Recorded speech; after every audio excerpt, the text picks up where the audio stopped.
স্বাগতম mister web ইনস্টিটিউটে। এই ভিডিওতে আমরা সিএসএস ব্যাকগ্রাউন্ড সম্পর্কে বিস্তারিত আলোচনা করব। তো সিএসএস ব্যাকগ্রাউন্ডটা কি? ব্যাকগ্রাউন্ড বলতে মূলত বাংলায় বোঝা যাচ্ছে পটভূমি, অর্থাৎ কোনো একটা বস্তু রাখলে সেটার যদি আমরা পিছনের অংশ চিন্তা করি, অর্থাৎ আমরা যদি একটু উদাহরণের মাধ্যমে এখানেই বলি, যেমন আমার এখানে একটা টেক্সট আছে নাকি, তো এই টেক্সটটার পিছনে কিন্তু একটা কালার রয়েছে, যে কালারটা হচ্ছে কি কালো কালার রয়েছে। বা আমরা যদি এখানে একটু খেয়াল করি, আমাদের এখানে কিন্তু মিস্টার ওয়েব ইনস্টিটিউটের একটা লোগো আছে। তো এই যে যে লোগোটা আমরা এখানে দেখতে পাচ্ছি, এই লোগোর পিছনেও কিন্তু কালো একটা ব্যাকগ্রাউন্ড রয়েছে। তাইলে এই যে যে কালো একটা ব্যাকগ্রাউন্ড রয়েছে, মানে কালো একটা কালার রয়েছে, তো এটা কি এর পিছনে রয়েছে নাকি? তো এই যে যে পিছন কথাটা মূলত বোঝায়, অর্থাৎ আমাদের যে ওয়েব পেজ থাকবে, এই ওয়েব পেজের পিছনে অনেক কিছু থাকতে পারে। পিছনে আমাদের ইমেজ নেওয়ার দরকার পড়তে পারে, মানে ছবি নেওয়ার দরকার পড়তে পারে, কোনো সময় রং নেওয়ার দরকার পড়তে পারে, কোনো সময় বিভিন্ন গ্রেডিং নেওয়ার দরকার পড়তে পারে, বা ভিজুয়াল কোনো ইফেক্ট যোগ করার দরকার পড়তে পারে। তো এই যে যেই জিনিসগুলো আমাদের পিছনে মূলত ইউজ করা হবে, অর্থাৎ কালার, ইমেজ, তারপর হচ্ছে এই যে ভিজুয়ালের যে বিভিন্ন মানে ইন্টারাকশন গুলো বা বিভিন্ন ধরনের, আমরা যদি চাই সেখানে হচ্ছে কোনো ইমেজকে আমরা চাইলে বিভিন্ন পজিশনে সেট করতে পারি, তো বিভিন্ন কিছু রয়েছে আর কি। তো এই যে যে পুরো যে কাজটা, এটা হচ্ছে মূলত সিএসএস এই ব্যাকগ্রাউন্ড দিয়ে মূলত করা হয়। তো সিএসএস ব্যাকগ্রাউন্ডে সাধারণত বিভিন্ন প্রপার্টি রয়েছে, আমরা সেই প্রপার্টি গুলো একটু দেখবো। তো প্রথমত যেটা রয়েছে সেটা হচ্ছে ব্যাকগ্রাউন্ড কালার, অর্থাৎ আমরা চাইলে আমাদের যে এলিমেন্টটা রয়েছে, অর্থাৎ আমরা যে H1 H2 বা প্যারাগ্রাফ গুলো লিখি, যে টেক্সট গুলো লিখি, সেই টেক্সট গুলো বা আমরা চাইলে আমাদের বডির ভিতরে পুরোটা যদি আমরা ব্যাকগ্রাউন্ড কালার চেঞ্জ করতে চাই বা বিভিন্ন কিছু করতে চাই, অর্থাৎ কালার কিছু দিতে চাই, ব্যাকগ্রাউন্ডে মূলত কোনো কিছুর কালার দিতে চাই, সেক্ষেত্রে আমাদের যে জিনিসটা রয়েছে সেটা হচ্ছে যে আমরা চাইলে এই ব্যাকগ্রাউন্ড কালার যে প্রপার্টিটা রয়েছে, এই প্রপার্টি আমরা ইউজ করে ব্যাকগ্রাউন্ডে কালার দিতে পারি আর কি। তো আমরা বেস করে যে বিস্তারিত দেখব, তো জাস্ট আমি প্রপার্টি গুলো একটু আলোচনা করে নিই। প্রথমত যেটা রয়েছে ব্যাকগ্রাউন্ড কালার, এর পরবর্তীতে যেটা রয়েছে সেটা হচ্ছে ব্যাকগ্রাউন্ডে ইমেজ দেওয়া আর কি। অর্থাৎ আমরা চাইলে আমাদের অনেক সময় দরকার হইতে পারে, যেমন এই ইমেজটা কিন্তু এটার ফন্টে রয়েছে, অর্থাৎ এই ব্যাকগ্রাউন্ডের কিন্তু আগে রয়েছে। আমি যদি চাইতাম এই যে যেই কালো যেই আমি ব্যানারটা ইউজ করছি আর কি, অর্থাৎ যেই এটাও কিন্তু এক ধরনের ইমেজ, তো এটাতে যদি আমি চাইতাম যে না এখানে একটা মাছের ছবি সহ ইমেজ হবে, তাহলে এটা কিন্তু এটার ব্যাকগ্রাউন্ডে থাকতো। বা আমি যদি চাইতাম যে এটা ব্যাকগ্রাউন্ডে দিতে, তাহলে কিন্তু আমাদের লোগোটা দেখা যাইতো না। অর্থাৎ ব্যাকগ্রাউন্ড বলতে মূলত পিছনটাকে বোঝায়। তো এই ব্যাকগ্রাউন্ডটা আমরা চাইলে আমাদের ইমেজ আনতে পারি, অর্থাৎ আমাদের ওয়েবসাইটে এরকম দরকার হইতেই পারে যে আমাদের ব্যাকগ্রাউন্ড ইমেজ আনার দরকার, সেক্ষেত্রে আমরা ব্যাকগ্রাউন্ড ইমেজ প্রপার্টিটা ইউজ করতে পারি। এর পরবর্তীতে যেটা রয়েছে সেটা হচ্ছে ব্যাকগ্রাউন্ড রিপিট। তো ব্যাকগ্রাউন্ড রিপিট হচ্ছে আমাদের যখন আমরা ইমেজ নেব সিএসএস, সেক্ষেত্রে আমাদের ছবিটা মানে বারবার রিপিট হয়, অর্থাৎ পুনরাবৃত্ত হয়, মানে এটা হচ্ছে বারবার চলে আসে আর কি। তো এরকম জানি চলে না আসে, সেজন্য মূলত একটা প্রপার্টি, সেটা হচ্ছে ব্যাকগ্রাউন্ড রিপিট। আমরা যখন বিএস করে যাবো বিস্তারিত বুঝবো আর কি। তো এর আরেকটা রয়েছে হচ্ছে সেটা হচ্ছে ব্যাকগ্রাউন্ড পজিশন, অর্থাৎ আমরা চাইলে ব্যাকগ্রাউন্ডটাকে বিভিন্ন জায়গায় নিতে পারি। আমরা চাইলে টপে নিতে পারি, কোনোটা টপ বলতে মানে উপরে নিতে পারি, কোনোটা মাঝখানে নিতে পারি, কোনোটাকে নিচে নিতে পারি, মানে ইমেজটা কে আর কি। তো সেই জিনিসগুলো আমরা একটু দেখবো। এর পরবর্তীতে আমাদের যে জিনিসটা রয়েছে সেটা হচ্ছে ব্যাকগ্রাউন্ডের সাইজ। আমরা চাইলে ব্যাকগ্রাউন্ডের বিভিন্ন ধরনের সাইজ দিতে পারি, আমরা চাইলে কাভার করতে পারি, সেটাকে আবার চাইলে আমরা অটো করে দিতে পারি, হ্যাঁ, বা আরো অনেক কিছু করতে পারি আর কি। তো আমরা সেই জিনিসটাও একটু দেখবো। এর পরবর্তীতে আমাদের যে জিনিসটা রয়েছে সেটা হচ্ছে আমরা ব্যাকগ্রাউন্ডের চাইলে অ্যাটাচমেন্ট বা পজিশন আর কি, এটা আরেকটা শব্দ হবে, সেটা হচ্ছে পজিশন বা অ্যাটাচমেন্ট বলে। তো এটাকে আমরা যদি চাই, এটারে হচ্ছে আমরা মূলত এই যে এই স্ক্রলিং বরাবর আমরা স্ক্রলিং করতে পারি, আমরা চাইলে এটাকে ফিক্সড রাখতে পারি আর কি। এর পরবর্তীতে যেটা রয়েছে, আমরা এতক্ষণ ধরে যে কাজগুলো করলাম এই সবগুলোকে আমরা চাইলে শর্ট হ্যান্ডের ভিতরে মূলত লিখতে পারি। তো আমরা সবগুলো প্রপার্টি একটু করে দেখব। তো প্রথমত আমরা যে জিনিসটা দিয়ে শুরু করব সেটা হচ্ছে এই ব্যাকগ্রাউন্ড কালার, এর পরবর্তীতে ব্যাকগ্রাউন্ড ইমেজ এবং ব্যাকগ্রাউন্ড রিপিট, আর হচ্ছে এই যে পজিশন বা অ্যাটাচমেন্ট, এই তিনটে এই চারটা জিনিস আমরা আগে দেখে নিই, পরবর্তীতে বাকি জিনিসগুলো আমরা দেখবো আর কি। তো আমরা বিএস করে চলে যাই। তো বিএস কোডে চলে আসলাম। বিএস কোডে আসার পর আমরা যে কাজটা করব সেটা হচ্ছে আমাদের এইখানে আমরা আমাদের যে প্রজেক্টের যে ফাইলটা রয়েছে, এইখানে হচ্ছে আমরা এখানে মূলত আমরা একটা ফাইল বানাবো, অর্থাৎ আমাদের যে ফোল্ডারটা রয়েছে সেখানে আমরা একটা ফাইল ক্রিয়েট করব, যে ফাইলটার নাম দিলাম হচ্ছে bsckground.html নামে আমরা একটা ফাইল করলাম। তো এর পরবর্তীতে আমরা এখানে বয়লার প্লেটটা আনার জন্য আমরা এখানে এই এটা দিয়ে দিলাম, আমাদের কিন্তু বয়লার প্লেটটা চলে আসলো। তো আমরা এটাকে কাজ করে আমরা একটু ছোট করে নিই, এবার আমাদের দেখতে সুবিধা হবে। তো আমরা যেহেতু এখানে ব্যাকগ্রাউন্ডের কাজ করব, সেহেতু আমরা এখানে আমরা ব্যাকগ্রাউন্ডটা আমরা লিখে নিলাম আর কি। তো এখন যদি আমরা আমাদের এটার একটু আউটপুটের পাশাপাশি দেখি, তাহলে এই যে আমাদের কিন্তু এখন কিছুই নাই। তো আমরা একটা কাজ করি, আমরা এখানে একটা h1 নিই, h1 নিয়ে নেওয়ার পর এর ভিতর আমরা লিখলাম বাংলাদেশ। তো এখন আমরা এইখানে আমরা এটার ইন্টারনাল যে সিএসএসটা রয়েছে সেটা আমরা করব, স্টাইল ট্যাগটা লিখে সেটা আমরা এখানে লিখলাম। লেখার পর এখন আমরা যে কাজটা করব সেটা হচ্ছে আমরা ব্যাকগ্রাউন্ডের কালারটা দেখব। এখন আমি চাচ্ছি কি আমাদের এইখানে পুরো পেজটা, এখানে আমাদের কি আসছে বাংলাদেশ লেখা আছে। এখন আমি চাচ্ছি এই পুরো পেজটা জুড়েই আর কি আমাদের একটা ব্যাকগ্রাউন্ডে কালার আসুক, আমরা আমাদের মন মতো কালার নিতে চাই। সেক্ষেত্রে আমাদের যে কাজটা করতে হবে, এখানে প্রথমত আগে আমাদেরকে ট্যাগ ধরতে হবে। তাহলে ট্যাগ হিসেবে কি রয়েছে, বডি রয়েছে, আমরা বডিকে ধরলাম। ধরার পর এটার ভিতর আমরা ব্যাকগ্রাউন্ড কালার দিয়ে দিলাম, এবং ব্যাকগ্রাউন্ড কালার হিসেবে আমি অ্যাকোয়া কালারটা দিয়ে দিলাম। এবার যদি আমরা এখানে দেখি, তাহলে আমরা দেখতে পারবো পুরো পেজ জুড়েই অ্যাকোয়া কালারটা রয়েছে। তো আমরা এইভাবে সাধারণত বডির মাধ্যমে আমরা কালার, এই বডিতে কালার দিলে কিন্তু এটা বডি পুরোটা জুড়ে মানে জুড়েই হবে আর কি। আরেকটা আছে, সেটা হচ্ছে আমরা যদি আমরা একটা জিনিস শিখছিলাম, সেটা হচ্ছে ইউনিভার্সাল সিলেক্টর নামে আমরা একটা সিলেক্টর শিখছিলাম যখন আমরা সিলেক্টর শেখা প্রথম শুরু করছিলাম, ওই ভিডিওগুলোতে রয়েছে।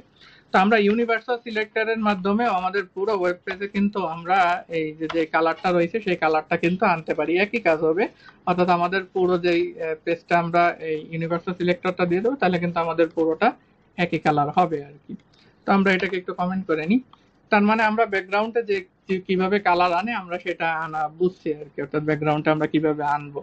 তো আমরা চাই শুধু ব্যাকগ্রাউন্ডে যে পুরো ওয়েব পেজেরই ব্যাকগ্রাউন্ডে কালার আনবো এমন না, আমরা চাইলে আমাদের যে এই যে টেক্সট হয়েছে এই টেক্সটের চাইলে আমরা কিন্তু ব্যাকগ্রাউন্ডে কালার আনতে পারি। তো আনার জন্য আমরা কাজ করি, এটা বুঝতে সুবিধা হবে, আমরা এই বডির কালারটাকে আনকমেন্ট করে দিয়ে আমরা এইখানে যে কাজটা করব সেটা হচ্ছে আমাদের যে এই ওয়ানটা রয়েছে, এই ওয়ানের আমরা চাচ্ছি কি একটা ব্যাকগ্রাউন্ড কালার দিতে, এবং আমরা ব্যাকগ্রাউন্ড কালার হিসেবে আমরা যেটা দিতে চাচ্ছি সেটা হচ্ছে এটা একটু লাইটের মতন থাক। তো আমরা যদি এটা একটু দেখি, তাহলে এই যে আমরা দেখতে পারবো আমাদের ব্যাকগ্রাউন্ডে কিন্তু আমাদের এই একটু সাদা কালারের মতন একটা কালার কিন্তু আমাদের এখানে মূলত চলে আসছে। তো এইভাবে আমরা চাইলে ব্যাকগ্রাউন্ড টেক্সট যে কোনো জায়গায় আমরা মূলত কালার নিতে পারি।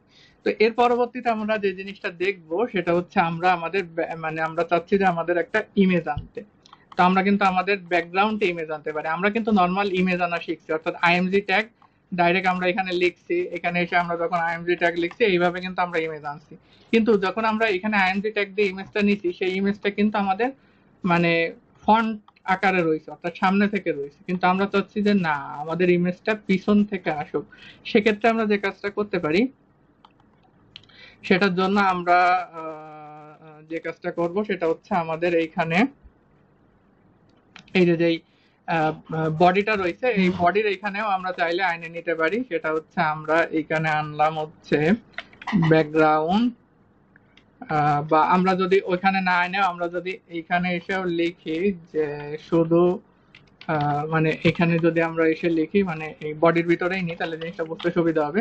তো লিখবো হচ্ছে ব্যাকগ্রাউন্ড ইমেজ দেওয়ার পর এর পরবর্তীতে তো এখানে আমাদের যে জিনিসটা দিতে হবে ইউআরএল দিতে হবে। এই ইউআরএল এর ভিতর আমরা আমাদের যদি এই ইমেজটা যদি কোথাও হোস্টিং থাকে আমরা হোস্টিং এর লিংক দিয়ে দিতে পারি, বাট আমাদের ইমেজটা হোস্টিং নাই, আমাদের ইমেজটা এখানে রয়েছে এই আইএমজির ভিতর bd.jpg নামে একটা ইমেজ আমাদের রয়েছে এই ফাইলটার ভিতরে, আমরা সেটাই লিখবো। আইএমজির ভিতরে রয়েছে, আইএমজির ভিতর bd.jpg নামে রয়েছে। এখন যদি আমরা এটার একটু আউটপুট দেখি, তাহলে আমরা দেখতে পারবো আমাদের ইমেজটা কিন্তু চলে আসছে।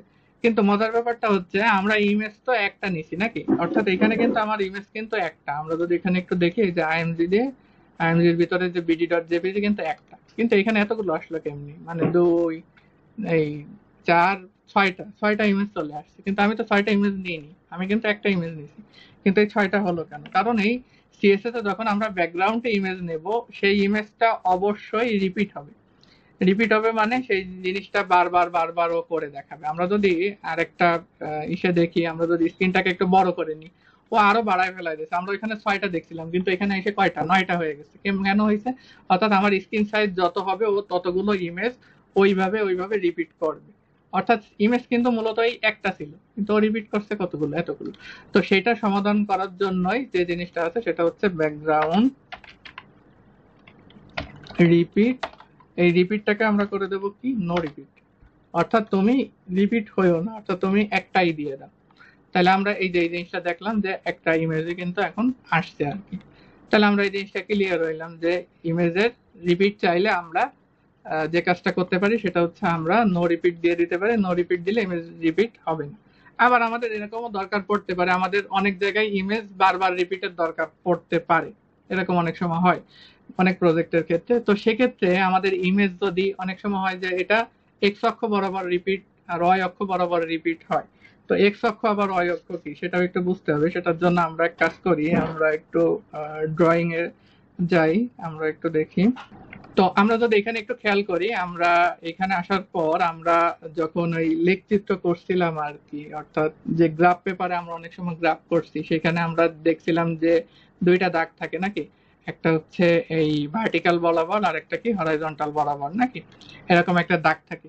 এবং আমরা গ্রাফের এখানে অবশ্যই সবাই লিখছিলাম এটা এক্স অক্ষ, এবং এইটা আমরা লিখছিলাম কি এই অয় অক্ষ আর কি, যা করে মিশে গেছে। তো আমরা এইভাবে লিখছিলাম আর কি, অর্থাৎ এটা এক্স অক্ষ বা এটা হচ্ছে অয় অক্ষ। অর্থাৎ এক্স অক্ষ বলতে মূলত বোঝায় হচ্ছে এই এই বরাবর যেটা, অর্থাৎ যেটা হচ্ছে লেফট টু রাইট। আর এই যে ওয়াই অক্ষ বলতে মূলত বোঝা হচ্ছে টপ টু বটম, অর্থাৎ অপ টু নিচ আর কি। তো আমরা সেই জিনিসটা একটু দেখি, আমরা এটাকে এক কাজ করি, আমরা এটাকে একটু কমেন্ট করে দিই। কমেন্ট করে দেওয়ার পর এর পরবর্তীতে আমরা যে কাজটা করব সেটা হচ্ছে ব্যাকগ্রাউন্ড রিপিট। ব্যাকগ্রাউন্ড রিপিট, আমরা রিপিটটাকে দিয়ে দেব রিপিট এক্স, অর্থাৎ তুমি এক্স অক্ষ বরাবর রিপিট হও। অর্থাৎ আমরা যদি এখানে একটু দেখি তাহলে কিন্তু এটা কি হচ্ছে, এক্স অক্ষ বরাবর রিপিট হচ্ছে। আমরা যদি একটু ফুল স্ক্রিনে দেখি তাহলে আমরা কি দেখতে পাচ্ছি, এটা কিন্তু এক্স অক্ষ বরাবর রিপিট হচ্ছে। এর পরবর্তীতে আমরা যেটা দেখছি সেটা দেখতে চাচ্ছি সেটা হচ্ছে আমাদের ওয়াই অক্ষ বরাবর রিপিট হয়েছে, তাহলে আমরা কিন্তু এটা ওয়াই অক্ষ বরাবর রিপিট হইতে পারি। সেহেতু আমরা এখানে দিয়ে দিলাম হচ্ছে ব্যাকগ্রাউন্ড রিপিট, এবং আমরা এটাকে দিয়ে দিলাম হচ্ছে ওয়াই অক্ষ ওয়াই অক্ষ বরাবর আমাদের এটা রিপিট হবে। তাহলে আমরা এই যে এটা যদি ওয়াই অক্ষ বরাবর দিয়ে দিই তাহলে এটা উপর নিচ বরাবর কিন্তু রিপিট হবে। তাহলে এটাই হচ্ছে আমাদের ইমেজের যে রিপিটের বিষয়টা ছিল, সেই ইমেজের রিপিটের বিষয়টা বুঝছি। তো এরপরে স্লাইডে আমাদের যেটা ছিল সেটা হচ্ছে ব্যাকগ্রাউন্ডের অ্যাটাচমেন্ট বিষয়টা, অর্থাৎ ব্যাকগ্রাউন্ডের যে কোথায় যাবে, অর্থাৎ টপ টু বটম বা যেই বিষয়টা ছিল, অর্থাৎ পজিশনিং এর যে বিষয়টা সেটা কিন্তু আমরা দেখব, এবং পাশাপাশি আমরা যে অ্যাটাচমেন্ট যে বিষয়টা রয়েছে সেটাও আমরা একটু দেখব। তো সেটার আগে আমরা একটু কাজ করি যে আমাদের স্লাইডটা ঠিক আছে কিনা সেটা একটু দেখে আসি। তো আমরা এখানে যে যে জিনিসগুলো দেখছি, প্রথমত আমরা কালারটা দেখছি, ইমেজটা দেখা হয়েছে, রিপিটের বিষয়টা আমরা দেখছি, এবং আমাদের যে জিনিসটা এখন দেখতে হবে সেটা হচ্ছে পজিশনিং। এবং এই পজিশনিং এর ভিতরে আরেকটা জিনিস রয়েছে সেটা হচ্ছে আমাদের যে অ্যাটাচমেন্ট যে বিষয়টা, আমরা চাইলে অ্যাটাচমেন্টটাও দেখবো। অ্যাটাচমেন্টটা কি পরে রয়েছে, ও লাস্টের দিকে রয়েছে। আচ্ছা ঠিক আছে, আমরা পজিশন আর অ্যাটাচমেন্ট দুইটা একসাথে একটু দেখবো। এর পরবর্তীতে আমরা ইমেজ সাইজটা নিয়ে কথাবার্তা বলবো। লাস্টে আমাদের শর্ট হ্যান্ডের বিষয়টা রয়েছে। আচ্ছা ঠিক আছে, এখন আমরা যে জিনিসটা দেখবো সেটা হচ্ছে যে এই ব্যাকগ্রাউন্ড পজিশন রিলেটেড কিছু একটা বিষয়। তো আমরা সেটা একটু দেখি। তো আমরা ভিএস কোডে আসার পর এখন আমরা যে কাজটা করব সেটা হচ্ছে ব্যাকগ্রাউন্ডে ইমেজ মূলত কিভাবে এই পজিশনটা মূলত ঠিকঠাক করে আমরা সেটা দেখবো। সেজন্য আমরা এখানে একটু লিখে নিই ব্যাকগ্রাউন্ড এই পজিশন। আমরা এই ব্যাকগ্রাউন্ড পজিশনটা, আমরা ব্যাকগ্রাউন্ডের যে পজিশনটা রয়েছে সেই পজিশনটা একটু দেখবো, এবং এটাকে আমরা একটা কাজ করে নিই, আমরা এটাকে একটু কমেন্ট করে নিলাম আর কি। তো যাই হোক, এখন আমাদের বুঝতে সুবিধা হবে। তো এখন আমরা যে কাজটা করব সেটা হচ্ছে আমাদের যে ব্যাকগ্রাউন্ডের যে পজিশনটা রয়েছে, আমরা এখানে ব্যাকগ্রাউন্ড পজিশন লিখব। ব্যাকগ্রাউন্ড পজিশন লেখার পর এটাকে যদি আমি সেন্টার করে দিই, তাহলে আমাদের কি হবে, আমাদের ইমেজটা কিন্তু মূলত সেন্টারে চলে যাবে। অর্থাৎ এখানে আমাদের আরেকটা মিস্টেক হয়েছে, আমরা কিন্তু এই নো রিপিটটা কিন্তু আমাদের কিন্তু অবশ্যই নো রিপিটও দিয়ে দিতে হবে। নো রিপিট দিলে কিন্তু আমরা এই জিনিসটা দেখতে পারবো না। এখন যদি আমরা দেখি, এটা কিন্তু সেন্টার বরাবর চলে আসছে, অর্থাৎ এটা কিন্তু মাঝ বরাবর আমরা কিন্তু পাইছি, তাই না? অর্থাৎ ইমেজটা কিন্তু আমাদের মাঝ বরাবর রয়েছে আর কি। তো আমরা এই জিনিসটা এখান থেকে দেখতে পারলাম যে ইমেজটা আমাদের মাঝ বরাবর রয়েছে। এর পরবর্তীতে আমরা এখানে একটা কাজ করি, আমরা এটাকে একটু কমেন্ট রাখি যাতে আমাদের একটু বুঝতে সুবিধা হয় সেটার জন্য। তো তো আমরা যদি এখানে একটু আসি, সেটা আমরা দেখতে পারবো যে আমাদের ইমেজটা সেন্টার বরাবর রয়েছে। তো এর পরবর্তীতে আমরা যদি চাই ব্যাকগ্রাউন্ডের এই যে পজিশনটা, এই পজিশনটার যেই আমাদের যে ব্যাকগ্রাউন্ড পজিশন, এই পজিশনটা এবার আমরা চাচ্ছি কি, আমরা রাইটে দেখতে চাচ্ছি, অর্থাৎ রাইট সাইডে। সেক্ষেত্রে আমাদেরকে যে জিনিসটা দেখতে হবে, রাইট বরাবর আমরা যদি শুধু লিখে দিই, তাহলে কিন্তু আমরা দেখতে পারবো এটা কি রাইট বরাবর কিন্তু চলে আসছে। আবার আমরা যদি এটা লেফটে নিতে চাই, ডিফল্ট অবস্থায় কিন্তু লেফটে থাকে, লেফটে দেওয়াও যায় না দেওয়াও যায়। তারপরে আমরা একটু দেখি, অর্থাৎ ব্যাকগ্রাউন্ড পজিশন আমরা যখন প্রথমবার দিব, তখন কিন্তু আমাদের যে জিনিসটা হবে সেটা হচ্ছে আমাদের সেই ইমেজটা কিন্তু প্রথমত লেফট অবস্থায় কিন্তু থাকবে, অর্থাৎ এটা কিন্তু এই লেফট বরাবরই থাকবে, এটা কিন্তু এখান থেকে যাবে না। সেহেতু আমরা ইমেজ লেফটটাও দেখলাম। আবার চাই আমরা ইমেজ চাইলে টপে দিতে পারি, বটমে দিতে পারি। সেক্ষেত্রে আমরা এখানে কাজ করব যে background background BSc background position, এবং এই ব্যাকগ্রাউন্ড পজিশন আমরা যে কাজটা করব, আমরা প্রথমে টপ দেখব। টপ দেখলে কি হবে, এটা কিন্তু উপরে উঠে যাবে, অর্থাৎ এই যে উপরের দিকে উঠে গেছে। আর এটা যদি আমরা বটম করে দিই, তাহলে কিন্তু আমরা এখানে দেখতে পারবো সেটা হচ্ছে ব্যাকগ্রাউন্ড ব্যাকগ্রাউন্ড এটা হচ্ছে পজিশন, এবং পজিশন যদি আমরা করে দিই হচ্ছে বটম, তাহলে কিন্তু আমরা এই যে এখানে এসে দেখতে পারবো এটা কিন্তু মানে নিচের দিকে আর কি সরে আসছে, ঠিক আছে? তো এটা হচ্ছে মূলত ব্যাকগ্রাউন্ড টপ বটমের মূলত কাজ আর কি। এগুলো আমরা প্রজেক্টে গেলে একটু বিস্তারিতভাবে বুঝতে পারবো। তো এর পরবর্তীতে আমরা যে কাজটা করতে পারি, আমরা একটা কাজ করি, আবার আমরা চাইলে কিন্তু এইভাবেও করতে পারি। আমরা চাইলে এই যে ব্যাকগ্রাউন্ড পজিশন আমরা দিয়ে দিলাম। এই ব্যাকগ্রাউন্ড পজিশন দিয়ে আমরা যে কাজটা করব, আমরা রাইট টু টপ আমরা করে দিলাম। অর্থাৎ রাইট টু টপের ভিতর আমরা এটা যে কাজটা করলাম সেটা হচ্ছে এটা রাইটের দিকে আমরা এটাকে সরাই দিলাম এবং টপের দিকে করে দিলাম, অর্থাৎ উপর বরাবর রয়েছে আর কি। তো এটা হচ্ছে মূলত এক বিষয়। তো এখন আমরা যে জিনিসটা দেখব, এখানে আমাদের অ্যাটাচমেন্টটা কি, অর্থাৎ ব্যাকগ্রাউন্ডের অ্যাটাচমেন্টটা কি। আমরা এখানে যদি লিখি ব্যাকগ্রাউন্ড বিএসসি কে অ্যাটাচমেন্ট, এবং এই ব্যাকগ্রাউন্ড অ্যাটাচমেন্টে আমরা যে জিনিসগুলো দেখতে পারবো, এখানে আপাতত মূলত এই তিনটা জিনিস রয়েছে। ফিক্সড দিয়ে দিলে জিনিসটা ফিক্সড অবস্থায় থাকবে, অর্থাৎ জিনিসটা কোথা থেকে নড়বে না। আমরা যদি এখানে আসি, আমাদের এটা যেহেতু স্ক্রলিং হচ্ছে না, স্ক্রলিং ওয়েবসাইট না, সেহেতু আমাদের এইখানে কিন্তু এটা কিন্তু কি হবে না, কোনো কিছু সরবে না। তো এর পরবর্তীতে আমরা যদি এটা হচ্ছে মূলত ফিক্সড অবস্থা। এর পরবর্তীতে আমরা আরেকটা যদি দেখি যে ব্যাকগ্রাউন্ডটার সাথে সাথে স্ক্রলিং হবে, তো সেটা করা যাইতেই পারে। সেটার জন্য আমরা ব্যাকগ্রাউন্ড অ্যাটাচমেন্ট এবং এই ব্যাকগ্রাউন্ড অ্যাটাচমেন্টটাকে আমরা স্ক্রল করে দিলাম। তাহলে কি হবে, এটা এটার সাথে সাথে কিন্তু ঘুরবে আর কি। তো এটার জন্য এটা আমাদের বুঝতে গেলে সাধারণত আমাদের যে কাজগুলো করতে হবে, এই একের পর এক আমাদের, আমরা যদি এটা একটু দেখি, তাহলে আমরা এই যে এখানে যদি এবার আমরা একটু আসি, আমরা যদি এখানে স্ক্রলিং এর যে বিষয়টা, যে এখানে যখন আমরা স্ক্রল করতেছি তখন কিন্তু ইমেজও সাথে সাথে স্ক্রলিং হচ্ছে।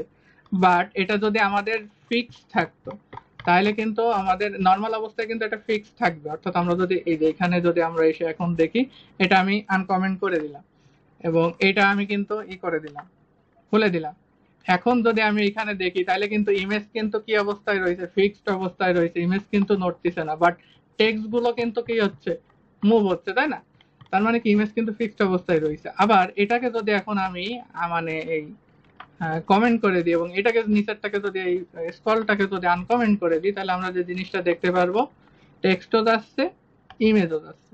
তাহলে এই হচ্ছে মূলত অ্যাটাচমেন্টের বিষয়। অ্যাটাচমেন্টে সাধারণত এই দুইটা বিষয় একটু লাগে আমাদের, আপাতত আর কোনো কিছুর দরকার হবে না, আপাতত দুইটা জিনিস হবে। এছাড়া অ্যাটাচমেন্ট ছাড়া আরো অন্যান্য বিষয়গুলো রয়েছে, মানে এই ব্যাকগ্রাউন্ডের ক্ষেত্রে, অর্থাৎ এই ব্যাকগ্রাউন্ডে অ্যাটাচমেন্টে আরো অনেক কিছু রয়েছে। তো আপাতত আমরা দুইটা জিনিস শিখলে হবে, একটা হচ্ছে স্কল আর একটা হচ্ছে ফিক্স, কারণ এই দুইটা বিষয় আমাদের প্রজেক্টের ক্ষেত্রে বেশি আসে আর কি।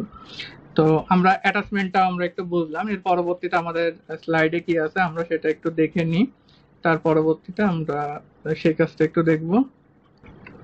তো আমরা পজিশনটা দেখছি, অর্থাৎ আমাদের যে আমরা যে পজিশনে নিয়েছিলাম সেন্টার টপ রাইট, আমরা সেটা দেখছি।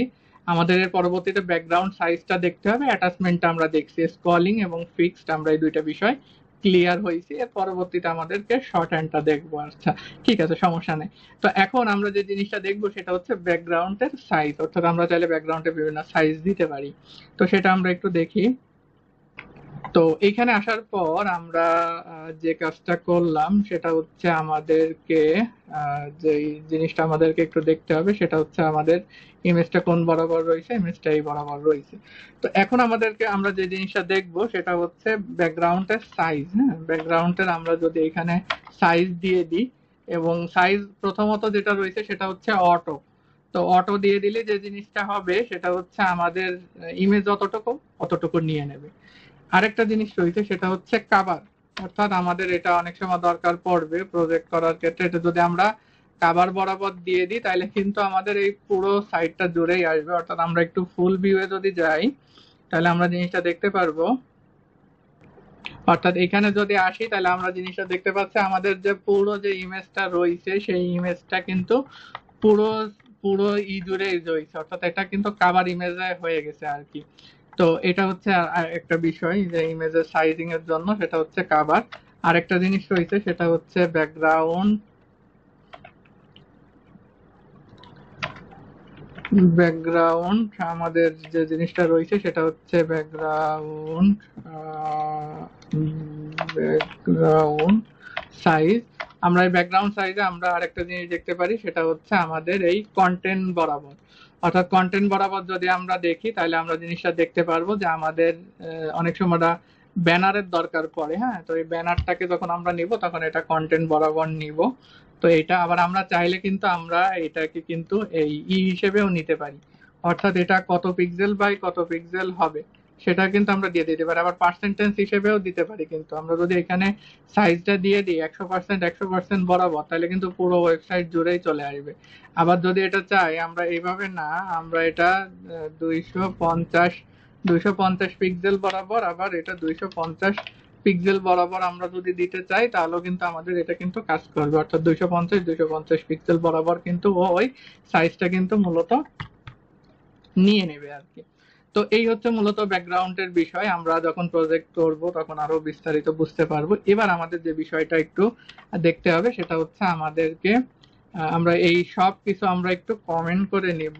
কমেন্ট করে নেওয়ার পর আমরা যে জিনিসটা দেখব সেটা হচ্ছে, তো আমরা এটাকেও একটু কমেন্ট করে নিই, অর্থাৎ সবগুলোকে কমেন্ট করে নিব। নেওয়ার পর এখন আমরা যে জিনিসটা দেখব সেটা হচ্ছে আমাদের যে ব্যাকগ্রাউন্ডের যে শর্ট হ্যান্ডটা রয়েছে সেটা আমরা একটু দেখব। বিএসসিকে G R O U N D background short hand, এবং আমরা এটাকে একটু কমেন্ট করে নিলাম। অর্থাৎ একবারে কিভাবে আমরা ব্যাকগ্রাউন্ডটা মূলত নিতে পারি। তো প্রথমত আমাদেরকে যে কাজটা করব সেটা হচ্ছে আমাদের ব্যাকগ্রাউন্ড শর্ট হ্যান্ডের যদি মানে এক লাইনেই আমরা সবগুলো সিএসএস এর মানে ব্যাকগ্রাউন্ডে সবগুলো সিএসএস প্রপার্টি ইউজ করতে চাই, সেক্ষেত্রে আমাদেরকে শুধুমাত্র ব্যাকগ্রাউন্ড লিখতে হবে, এখানে আর অন্য কিছু লেখার দরকার নেই। অর্থাৎ আমাদের এখানে যখন কাজ করছি এক একটা নিয়ে তখন কিন্তু এক একটা লিখতে হয়েছে, অর্থাৎ ব্যাকগ্রাউন্ড কালার লিখতে হয়েছে, ইমেজ লিখতে হয়েছে, রিপিট লিখতে হয়েছে, পজিশন, বিভিন্ন কিছু লিখতে হয়েছে। তো এই ক্ষেত্রে আমাদেরকে যে জিনিসটা করতে হবে সেটা হচ্ছে আমাদের এত কিছু লেখার কিন্তু দরকার পড়বে না। তো প্রথমত আমাদের যে জিনিসটা লেখার দরকার পড়বে, আমরা যে জিনিসটা নিব, আমরা কালার যেহেতু দেখছিলাম সেই কালারটা কিন্তু আমরা এখানে দিয়ে দেব। আমরা চাইলে বিভিন্ন ধরনের কালার দিতে পারি। আমরা 3টা F00 F এরকম একটা কালার, অর্থাৎ হলুদ কালারটা আমি দিয়ে দিলাম, এবং এই হলুদ কালারটা যখন আমরা দিয়ে দেব তখন কিন্তু এই পুরো ব্যাকগ্রাউন্ড জুড়েই কিন্তু আমাদের হলুদ কালারটা চলে আসলো নাকি। তো এর পরবর্তীতে আমরা কি জিনিস দেখছি, এর পরবর্তীতে আমরা দেখছি হচ্ছে যে আমাদের ইমেজটা নেওয়া। তো এই ইমেজ নিতে গেলে আমাদেরকে ইউআরএল লিখতে হবে, এবং এই ইউআরএল এর ভিতর আমাদের যে ইমেজের যে লোকেশনটা রয়েছে সেটা কিন্তু আমাদের দিয়ে দিতে হবে। তাহলে আমরা সেটা দিয়ে দিই বিডি ইমেজ। তো আমরা বিডি ইমেজ যদি এখন দেখি তাহলে কিন্তু আমরা এখানে দেখতে পারবো আমাদের ইমেজটা কিন্তু আসছে, কিন্তু ইমেজটা কি বরাবর আসছে, ওই যে রিপিট হয়ে আসছে নাকি। তো এটার জন্য আমরা কি দিব, আমরা এখানে দিয়ে দেব হচ্ছে নো রিপিট, অর্থাৎ এটা তুমি রিপিট হইও না। তো সেটা আমরা এখানে দিয়ে দিলাম যে এটা নো রিপিট বরাবর হইলো আর কি। তো এর পরবর্তীতে আমরা যেটা করব এটা হচ্ছে আমরা যে জিনিসটা দেখব সেটা হচ্ছে আমরা এটাকে সেন্টার বরাবর দিয়ে দেব, অর্থাৎ তুমি এটা মাঝখান বরাবর থাকো। রিপিট হইছো না সেটা ঠিক আছে, এই যে আমাদের কিন্তু ইমেজটা রিপিট হয়নি, কিন্তু এটা সেন্টার বরাবর কিন্তু আছে। অর্থাৎ আমরা যদি ইমেজটা একটু দেখি সেটা হচ্ছে আমাদের তো এখন যদি আমরা এখানে একটু দেখি যে আমাদের যে ইমেজটা রয়েছে সেই ইমেজটা কিন্তু আমাদের এই যে এখান বরাবর কিন্তু রয়েছে। তারপর এবার আমরা যে কাজটা করব, এটাকে যদি আমরা সেন্টার বরাবর দিয়ে দিই তাহলে আমরা এটাকে সেন্টার বরাবর দিয়ে দিলাম। দিয়ে দেওয়ার পর আমরা যদি এখানে যে কাজটা করব এটা সেন্টার বরাবর দিয়ে দেব, এবং আমরা এখানে আমাদের যে সাইজটা রয়েছে সেটা আমরা কিন্তু বলে দেব। অর্থাৎ আমরা কিন্তু এই যে কাভারটা রয়েছে সেই কাভার বরাবর, মানে আমরা কাভার ইমেজ দেখতে চাচ্ছি, কাভার দিয়ে দিলাম, এবং আমাদের যে পজিশন যে রিলেটেড দেখছি পজিশনটাকে কিন্তু আমরা ফিক্স করে দিলাম। অর্থাৎ আমরা ইমেজ সাইজ এবং পজিশন যেটা সেটা এইভাবে লিখবো যে সেন্টার বরাবর, এবং সেটা কাভার অবস্থায় থাকবে। এর পরবর্তীতে আমরা যে জিনিসটা লিখবো সেটা হচ্ছে ফিক্সড অবস্থায় থাকবে। এবার যদি আমরা দেখি তাহলে কিন্তু এই যে এটা আমাদের কাভার বরাবর রয়েছে, সেন্টার বরাবর রয়েছে, এবং জিনিসটা কিন্তু ফিক্সড হয়ে গেছে। তো এটাকে যদি আমরা এক কাজ করি, আমরা যদি এইটাকে না দিয়ে আমরা যদি এটাকে স্ক্রল দিয়ে দিই তাহলে কিন্তু এটা আমাদের স্ক্রলিং হইতে থাকবে। অর্থাৎ আমরা যখন এখানে ইমেজটা নিব ইমেজের সাথে সাথে কিন্তু এটা মানে স্ক্রল আকারে হইতে থাকবে আর কি। তো আমরা এই সবগুলো প্রপার্টি মূলত একবারে নিয়ে আমরা কিন্তু কাজগুলো করতে পারি আর কি। তো আমরা সেই বিষয়গুলো দেখলাম আর কি। অর্থাৎ আমাদের এইখানে আমরা যে কাজটা করছি সেটা হচ্ছে আমাদের যে অ্যাটাচমেন্ট বরাবর ছিল সেটা কিন্তু আমরা চাইলে বিভিন্ন কিছু করতে পারি। অর্থাৎ এখানে যদি আমরা চাই এটা কিন্তু স্ক্রল বরাবর যখন আমরা দিয়ে দেব তখন কিন্তু আমাদের যে ইমেজটা রয়েছে সেই ইমেজটা কিন্তু মূলত স্ক্রলিং হইতে থাকবে আর কি। তো এই হচ্ছে মূলত বিষয়। তো আমরা পুরো ভিডিও জুড়েই দেখছি হচ্ছে যে মানে ব্যাকগ্রাউন্ডটা আমরা কালার, ইমেজ থেকে শুরু করে পজিশন কিভাবে চেঞ্জ করতে পারি সবগুলো টপিকই মোটামুটি দেখার চেষ্টা করছি। তো এই ভিডিওটা এই পর্যন্তই, দেখা হচ্ছে নেক্সট ভিডিওতে।